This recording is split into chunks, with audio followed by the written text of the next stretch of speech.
Now, my mornings start similarly as before. I set up my computers for my virtual assistants, but I've made a significant change in my hiring process. Instead of relying on higher cost VAs or virtual assistants, I started hiring directly from onlinejobs.ph, where I can find skilled virtual assistants anywhere from $2 to $3 an hour to start. And this cost difference allows me more flexibility, and it allows me to test various strategies without needing an immediate positive return on my investment. Now, once the computers are set up, my virtual assistants begin listing products from a range of websites, including, yes, Facebook Marketplace and Facebook Shops a little bit, but also Bonanza, Etsy, Mercari, Poshmark, Amazon, and more. We now take the volume approach, and we aim to hit every platform as much as possible with some well-researched products mixed in. This approach has been working really solidly for us, although we no longer achieve the same revenue numbers as we did back when Facebook was the Wild West days, but the profitability overall is very similar because I pay VAs a lot less now. So ultimately, it's $8 to $10 an hour for 4 to 5 VAs depending, instead of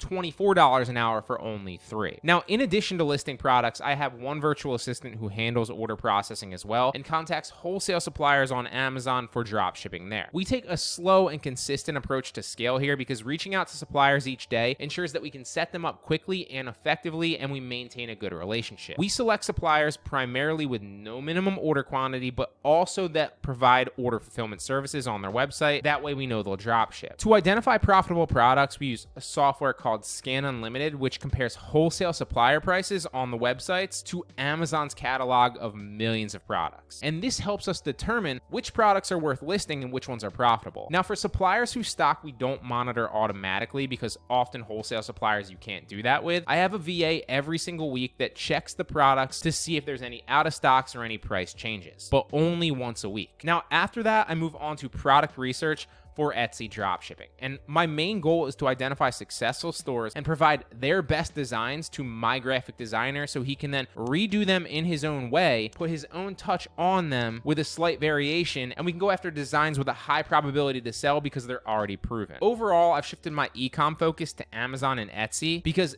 these platforms primarily require a lot less hands-on management once the listings are set up, because they can be efficiently handled with software. And this change significantly reduces the expenses and the time spent that I have to manage them compared back to when I was doing it primarily on Facebook Shops and Facebook Marketplace. I've also been able to profitably hire virtual assistants to manage other websites as well, which makes my e-commerce business much more efficient. Now, after dinner with my wife, I return back to package and label some sales up from platforms like Poshmark, OfferUp, and Mercari sometimes, where you need to ship products out using their label. And that's pretty much what a day in the life running a dropshipping business looks like for me.